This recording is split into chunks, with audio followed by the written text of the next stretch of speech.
Welcome to First Sleep Aid, calm stories to help you unwind, learn, and fall asleep. From true crime to curious facts and thoughtful ideas, always softly spoken. Subscribe now and take a deep breath. You're in good hands. Welcome, curious minds, to The Deep Dive.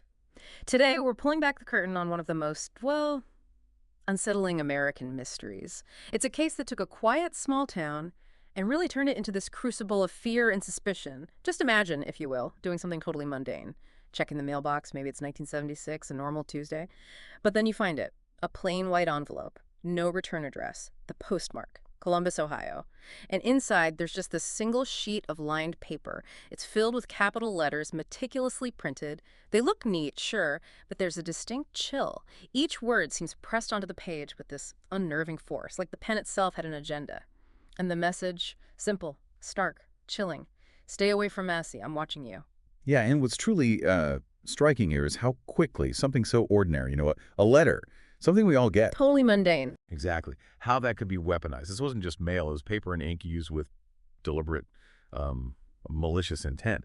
It was meant to destabilize an entire town, and observers say it left, well, permanent scar. It really marks this profound shift from just communication to, well, confrontation, turning a common object into a tool of psychological warfare. And that transformation, as you've highlighted, that's precisely why this deep dive feels so crucial. Our mission today is to try and unravel this enduring mystery, to explore how this initial act, which seemed maybe isolated at first, just escalated, how it eroded trust, turned neighbors into suspects, transformed whispers into these public accusations. It's more than just a crime story, isn't it? It's like a chilling social autopsy of a community under siege. So let's unpack this. Okay, so to really get a handle on this mystery and understand how it took root, we need to understand the place itself. Circleville, Ohio. For a lot of people, Circleville back in the 70s was, well, it was quintessential small town America. You know, a community built on local ties. Life was generally predictable. Pretty serene, actually. It's about 25 miles south of Columbus. Think modest homes, trimmed hedges. 4th of July parades being the summer highlight, Sunday service a given. And they were famously proud of their annual pumpkin show. Huge event, drew massive crowds. It really spoke to the town's traditions. Circleville was, by all accounts, safe, predictable, maybe even cherished ordinariness. It was the kind of place, as people described it, where everyone knew your name, your business, and Right. your weaknesses. And that closeness, that became its biggest vulnerability. Right. In a town that tight-knit, gossip was, well, it was common currency, wasn't it? Passed around the hairdressers, the hardware store. But it rarely felt genuinely malicious, destructive. These letters, though, they just shattered that social contract. They violated something fundamental. This wasn't just, everyday small-town chatter. This was different. This felt like surveillance disguised as hearsay. It was like judgment without a judge. It was betrayal sealed in an envelope. And think about that for a second. Living where your neighbors know your habits, your routines, your history. Now imagine that intimate knowledge being weaponized, used to craft accusations that, even if they weren't true, they had just enough personal detail to plant seeds of doubt. At first, yeah, people tried to dismiss them. Oh, it's just a crank, a prank, some coward with a typewriter. But the letters kept coming, and the accusations, they got darker. Worse still, they started explicitly naming names, forcing people to explain things they'd maybe denied or just tried to forget. The real fear wasn't just what the letters said. It was the creepy realization that in a town where everyone had something to lose, anyone could be next. Anyone could be reading the next letter addressed to you. It just created this cycle of paranoia. And this relentless stream of accusations started to zero in on one person in particular, Mary Gillespie. She wasn't, a big public figure, didn't seek attention. She was a school bus driver, a mom, dependable, trustworthy, just an ordinary person in Circleville. But then, summer of 76, that ordinariness was just shattered. The first letter arrived right at her home. The handwriting, like we said, stark block letters, eerily precise. And the message bluntly accused her of having an affair with Gordon Massey. He was the local school superintendent, a respected guy, no previous rumors about him at all. Mary was, well, stunned. Understandably, she flatly denied it, kept it secret at first, thinking it was just malicious nonsense it'll blow over. But then a second letter came, then a third, a fourth, and each one was more specific than the last.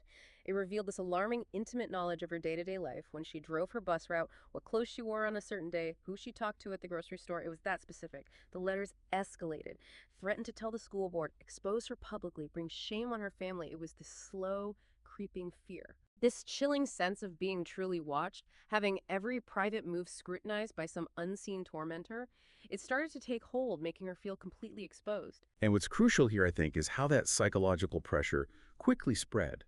It wasn't just Mary anymore. It enveloped her family. She eventually told her husband, Ron Gillespie. He was shaken, naturally, but supportive, believed her denials, stood by her. But then Ron got his own letter.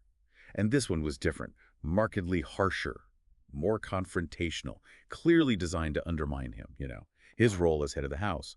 The writer accused him of being weak, failing to control his wife, letting shame fall on their family. It felt less like a suggestion and more like a demand masked as a threat. Stop her, control her, or else. So the siege wasn't just on Mary now. It was on their whole household, targeting their marriage, their standing in the town. Out of desperation, and you can understand why they wouldn't want to go to the police with something so personal. Right, the embarrassment alone. Exactly. They decided on this desperate counter-move. They thought they knew who it was, some local guy they'd had a minor spat with before. So they got family help and wrote their own anonymous warning letter back to him. And for a little while, it actually seemed to work. The letter stopped. Life kind of returned to normal. But as we know now, looking back, it's quiet. It was just a prelude, not a reprieve. You have to know. The Circleville writer hadn't been silenced. They were just sharpening their pen, getting ready for something far, far worse. Okay, fast forward to the evening of August 19th, 1977. This is when things in Circleville took a really dramatic, horrifying turn. A turn that would cement these letters in local history forever. Ron Gillespie, Mary's husband, had been visibly stressed for weeks, understandably. The anonymous letters were clearly weighing on him, on the whole family. Their predictable life was just shaken. Sometime after dinner, maybe 8:30 p.m., the phone rang. And to this day, what was actually said on that call, it remains a complete mystery. There's no recording. Ron never told anyone what he heard. All we have are the observations from his kids who were nearby. They remember his voice getting tense. His reaction was sudden, decisive. He told them he knew who the writer was, that he was going out to confront them. He grabbed his .22 caliber revolver, just a small pistol, and left the house, alone, into the dark. And just minutes later, maybe 5, 10 minutes, top his pickup truck slammed into a tree. This is on 5 Points Pike, a winding rural road outside of town through the farmland. Ron was found dead at the wheel. And the scene itself, it was just riddled with these unsettling details, things that immediately raised red flags for people who knew Ron, who knew the situation. His .22 revolver was found in the truck. It had been fired once. Fired once, but... Exactly.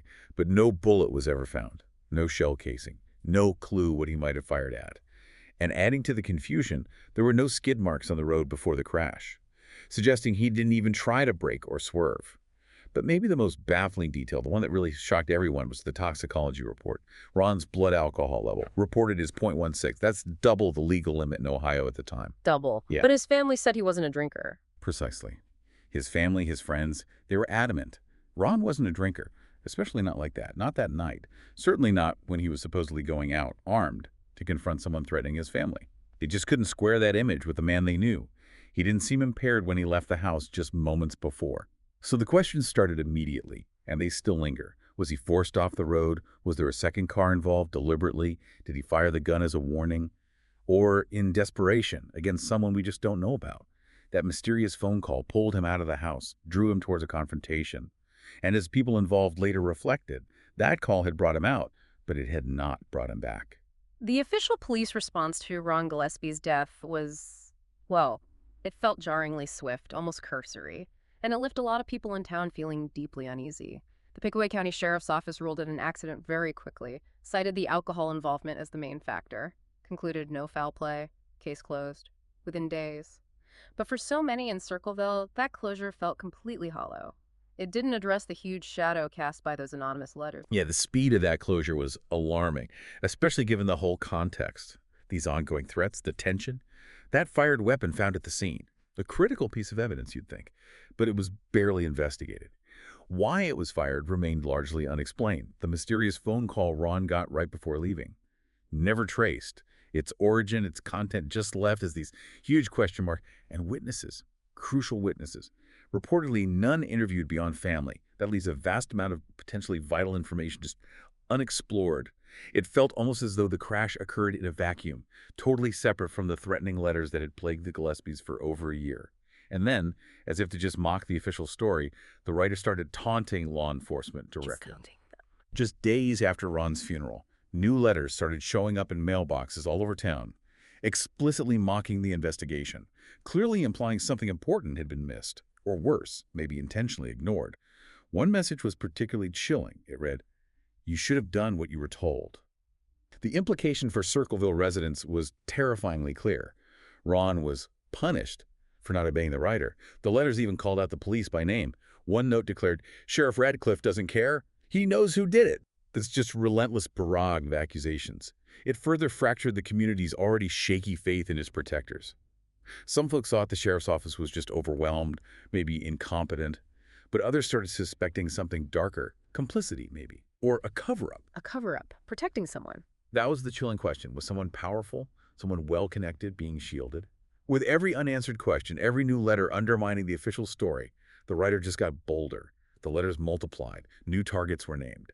Hints of even more scandals, secrets buried within this seemingly quiet town, started to surface. This campaign of terror, which had already, arguably led to Ron Gillespie's death, took an even darker, more tangible turn. This was years later, February 1983.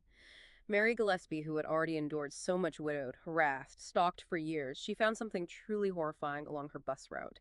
It was another sign, stapled to a post by the road.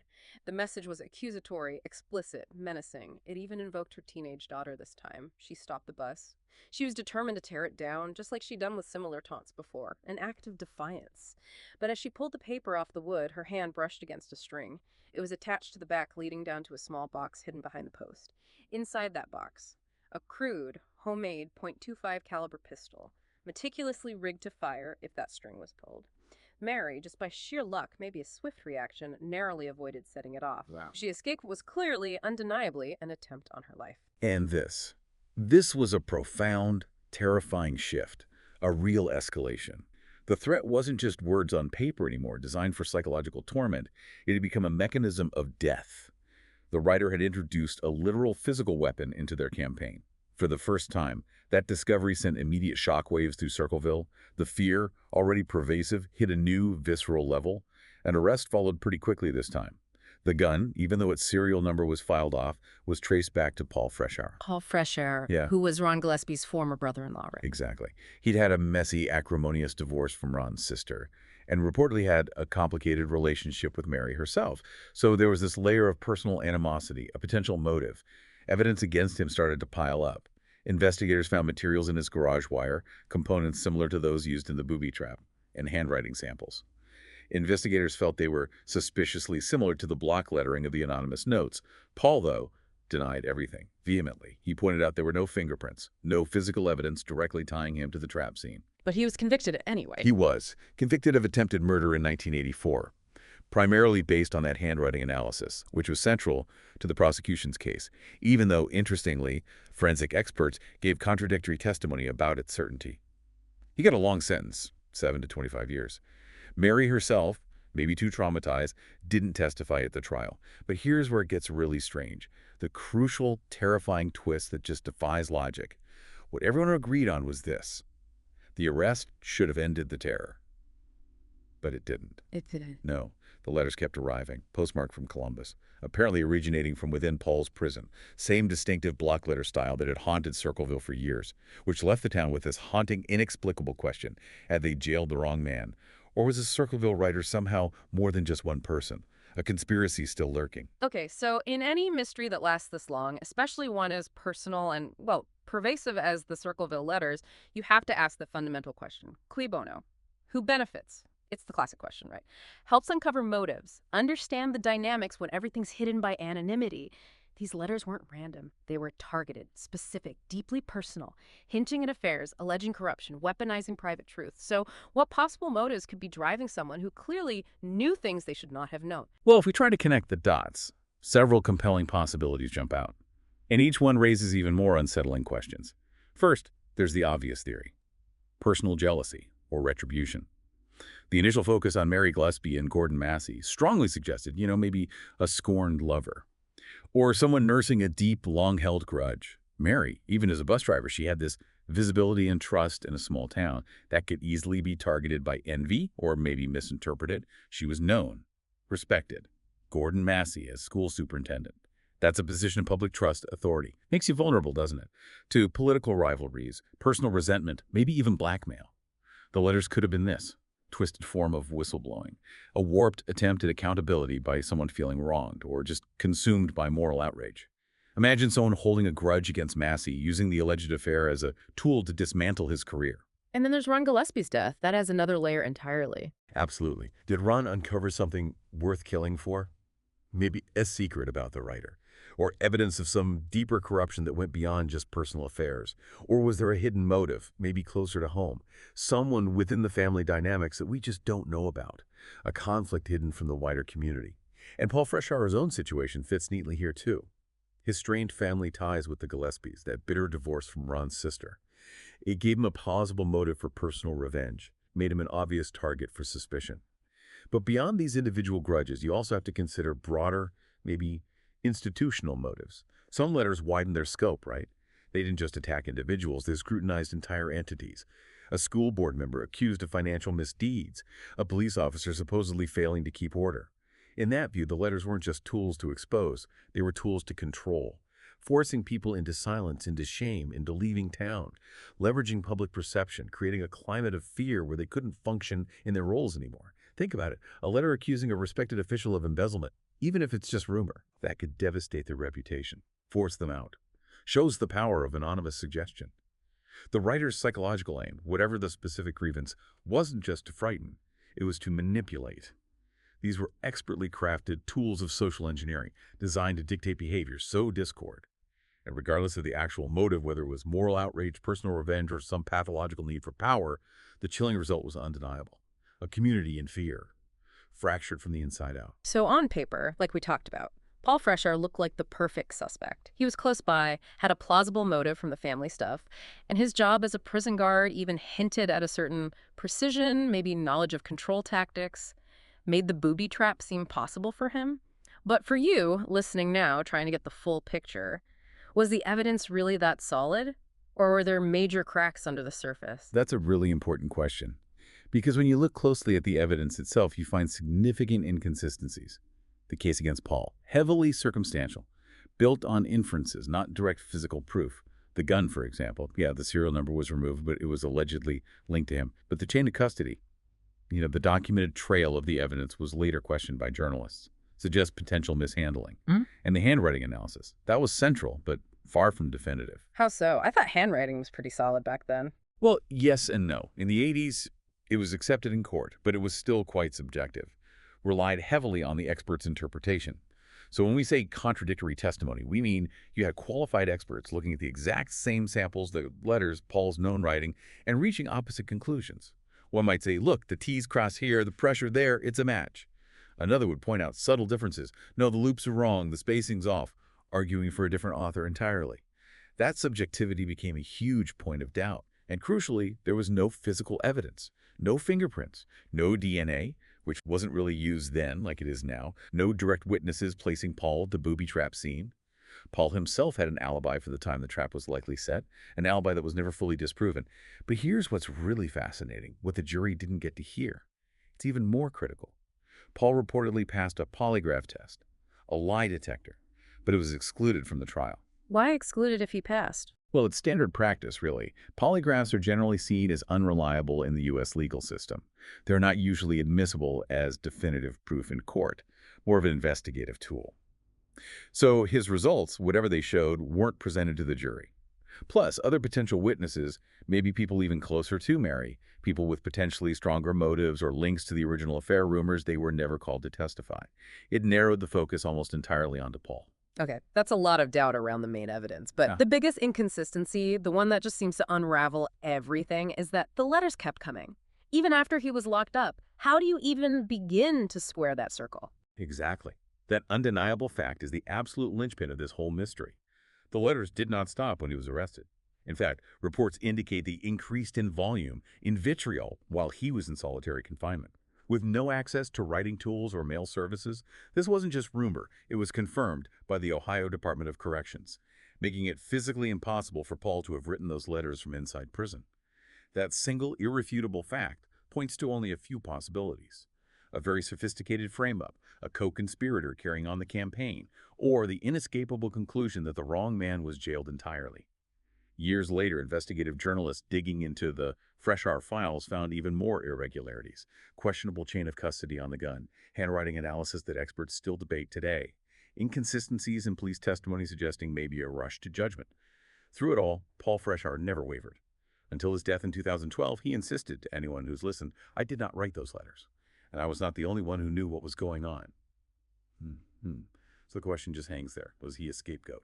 A convenient answer for a town desperate for closure. Or was he somehow clever enough to keep the mystery alive even behind bars, through some unseen network? Regardless, the letters themselves proved one thing for sure.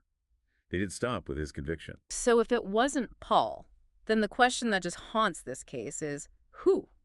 Who else could it be? It had to be someone close, someone invisible, and maybe someone protected. Who could weave such a tangled, terrifying web over nearly 2 decades? Well, the list of potential suspects really shows how deep the distrust ran in Circleville, how easily a community can turn inward. First, you have the family dynamics. That alleged affair involving Mary undoubtedly caused massive strain. Paul's messy divorce from Ron's sister created a very public, known motive for a grudge.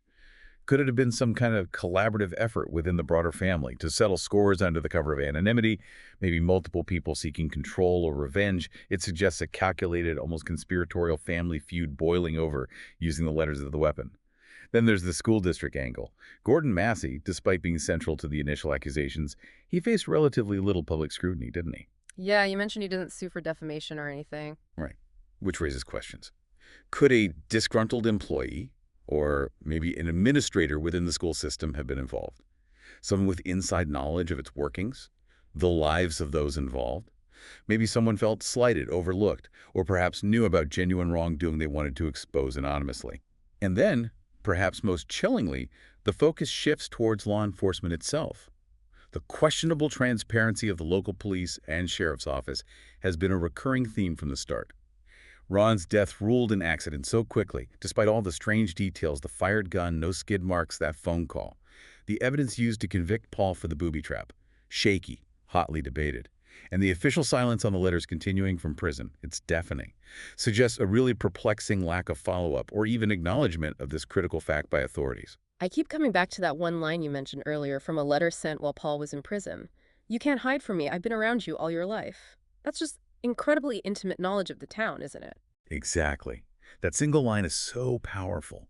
It suggests someone with deep, intimate knowledge, not just of the Gillespies, but of the entire town. This fueled the police officer theory, the idea that the writer could have been someone within law enforcement. Think about it.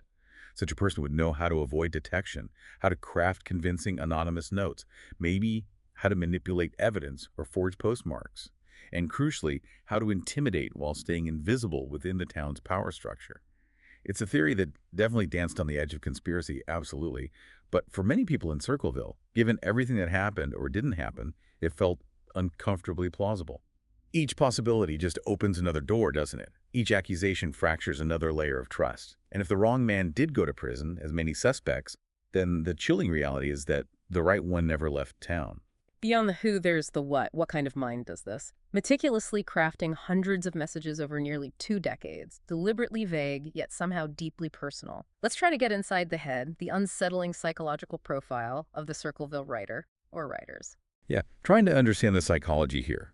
You're really looking at a study in sustained psychological warfare. This was someone, or someones, who absolutely thrived on control, not just over individuals, but over the entire social fabric of Circleville.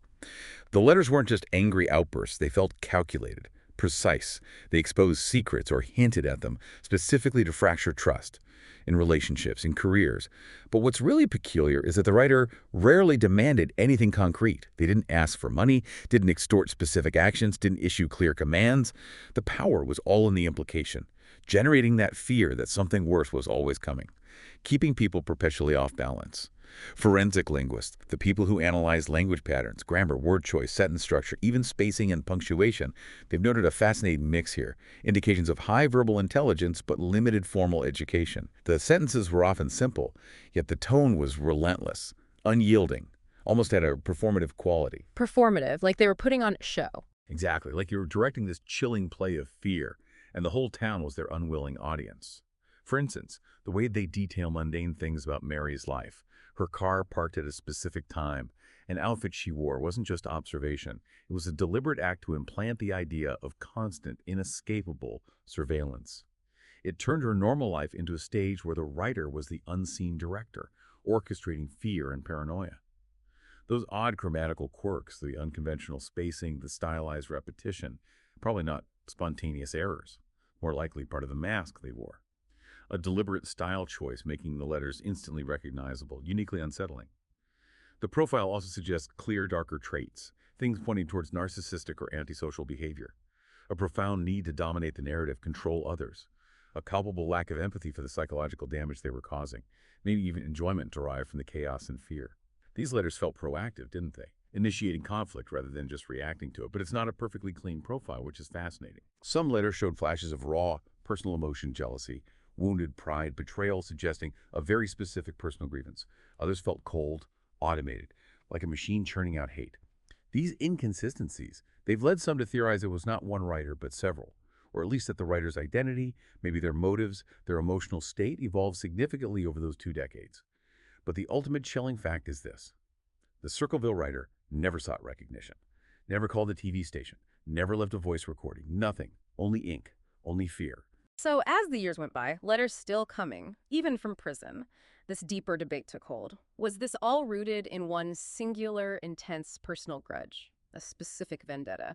Or did the letters point to something much bigger? Pervasive corruption, collusion within town institutions, a deep-seated conspiracy running through Circleville. Was it big picture rot or just a personal feud that spiraled completely out of control? That really gets to the core interpretive question, doesn't it? The scope and intent of it all. The simplest explanation is that personal vendetta, someone close to Mary or Massey, consumed by a specific intimate grievance. The details in those early letters, the surgical precision targeting the Gillespies, it certainly suggests proximity, personal knowledge. But that theory starts to buckle under the weight of time and the sheer breadth of the campaign. Why keep going after Mary left her job, after Paul was imprisoned? Why spread to dozens of new targets with no clear link to the original affair rumors? That level of sustained, widespread malice feels bigger than a single personal score to settle. So that leads us to the systemic rot theory. Some letters did hint at deeper corruption.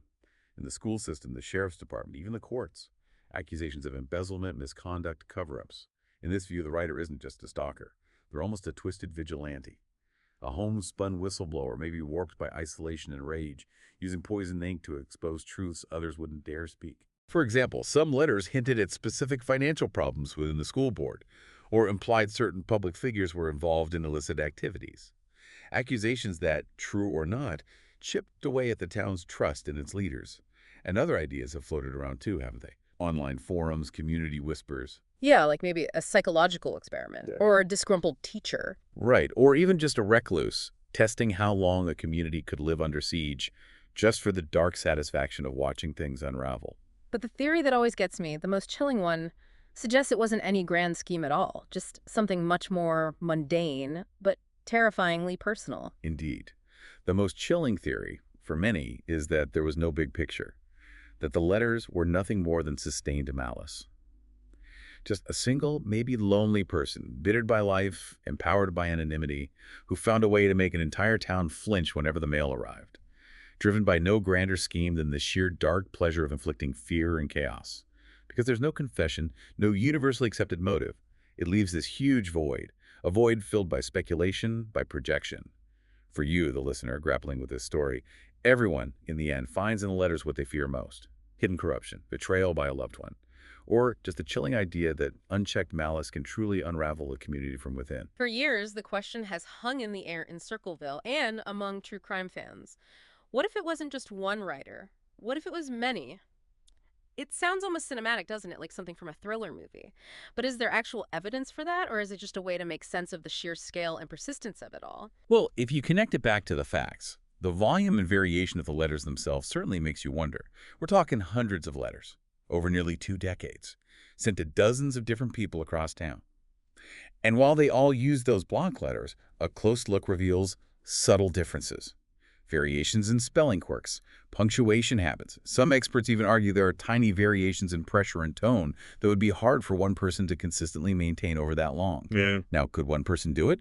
Theoretically, yes, but it demands an unusual amount of time, commitment, and geographic control over mail, plus that deep, intimate knowledge across multiple domains of town life, school politics, personal affairs. It's a huge undertaking for one isolated person. This leads to the co-option theory. Maybe the campaign started as one person's private revenge, but then it was co-opted. Others saw an opportunity and jumped in. Co-opted by who? Could be anyone, really. Someone in law enforcement, maybe, using the existing fear to exert control or cover tracks. Someone else with a totally different grudge who just decided to ride the wave of anonymity. Or maybe just someone who wanted to see if they could get away with fanning the flames, stirring the pot. We see copycat precedent in other famous cases, right? Zodiac, Jack the Ripper. Anonymity and widespread fear can become contagious, inspiring others to mimic the original. This theory also offers a potential, though unsettling, explanation for Paul Freshour's arrest. Maybe he did write some letters, driven by his own grievances, but maybe others were mailed by different hands, specifically to frame him. Or just to keep the larger mystery alive, maybe divert attention from themselves. It shifts the narrative, doesn't it? From one terrifying tormentor to this darker version, a community turning on itself slowly, silently, through the mail. And perhaps the most frightening implication, the one that really sticks with you, is this. Perhaps the most frightening thing about the Circleville Letters isn't that they were written, it's that anyone could have written them. A chilling thought for any community, anywhere. Okay, let's move to 1994. After serving 10 years for the attempted murder of Mary Gillespie, Paul Freshour walks out of prison. A free man. He'd maintained his innocence the entire time. Steadfastly refused to admit guilt, which is actually what led the parole board to release him. He never confessed. But for Circleville, and certainly for Paul himself, this was hardly a clear resolution. It felt more like freedom without clarity. Yeah, the paradox of his release is really striking. There weren't any big media moments, no dramatic press conferences, just a man returning to a world that had largely moved on, burdened not just by a lost decade of his life, but by this unsolved case still hanging over him, casting a pall. And the undeniable fact, the elephant in the room, as we've discussed, is that the letters never stopped. Not during his arrest, his trial, not even during his years in solitary confinement where communication was severely limited. There was even one particularly brazen letter sent to the Columbus Dispatch newspaper while Paul was locked up that mocked authorities directly. It stated with chilling clarity, Paul Freshour is not the Circleville writer. Wow. Directly stating it. Directly.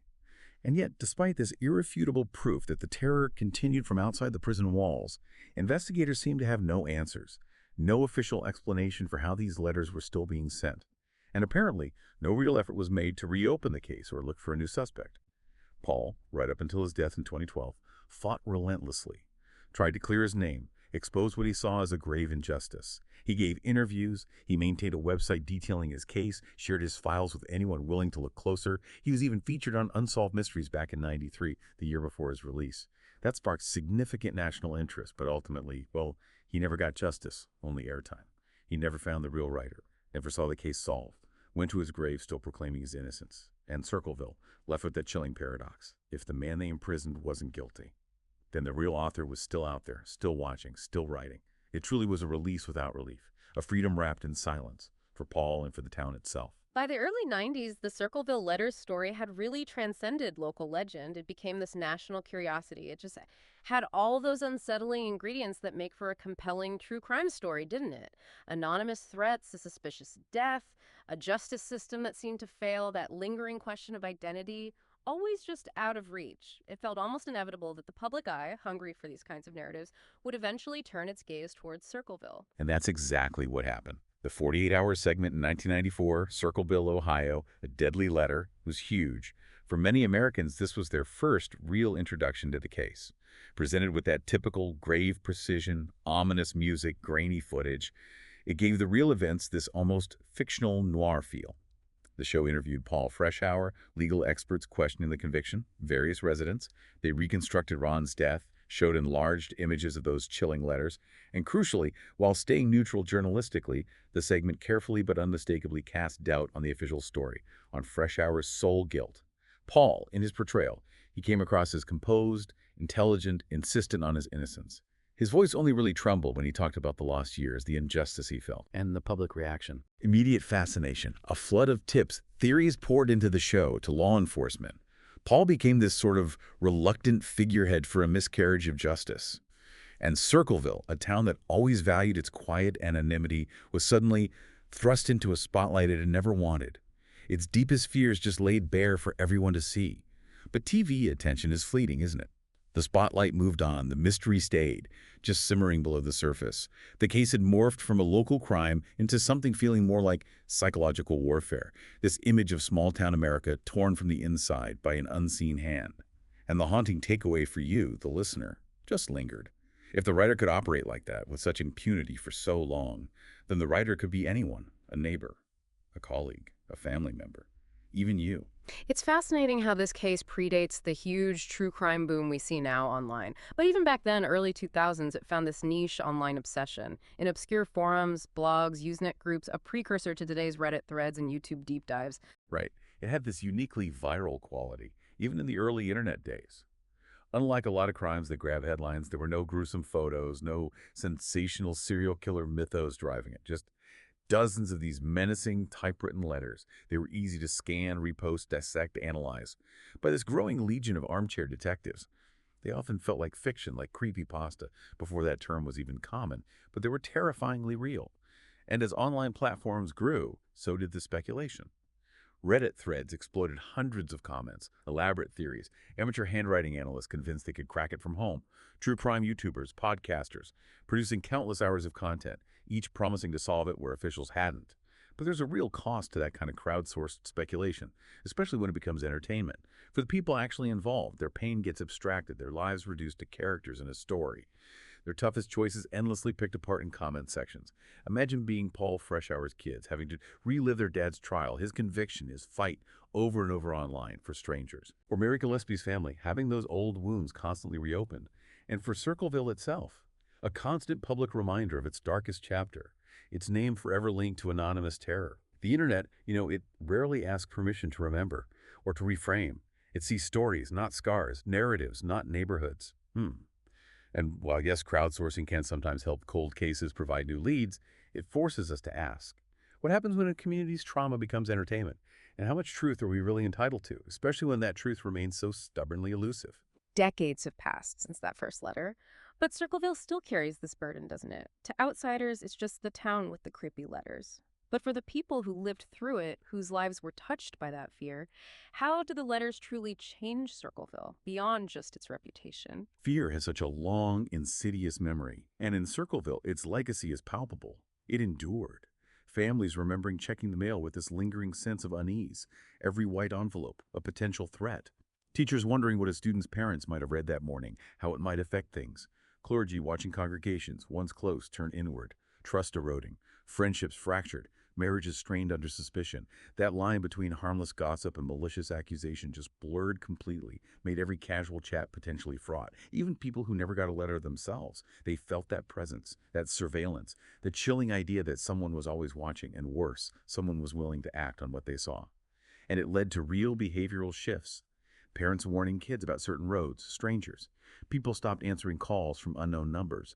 Town meetings, supposedly forums for civic discussion, often had this residue of distrust. Votes cast based on perceived alliances, hidden knowledge, not just common goals. Paul Freshour's conviction gave a brief, false sense of closure. But the fact the letters continued, quietly but undeniably, just undid all of that. It sent the message. You may lock up a man, but not a fear. Fear walks free. It adapts. It endures. The lasting wound for Circleville wasn't really the scale of the crime, or even the writer's identity. It was its profound intimacy. The letters had weaponized what Circleville once prized most, its closeness, turned its greatest strength into its greatest vulnerability. And then came the silence that followed, a silence still heavy with unanswered questions. So after all the investigations, the arrest, the theories, the decades of public fascination, the ultimate agonizing question just hangs there. Who wrote the Circleville letters? Still today, no definitive evidence, no credible witness ever came forward, no smoking gun to bring closure to this relentless campaign. It's the confounding nature of it all that keeps it alive, keeps it relevant. You have conflicting handwriting analyses, vague forensic linguistics offering clues, but no certainty, even advanced techniques today. only possibilities, never definitive answers. Paul Freshour's conviction didn't resolve things. It complicated them. His trial focused more on the booby trap than proving he wrote all those letters. And when the letters undeniably continued from prison, the void of speculation just grew wider.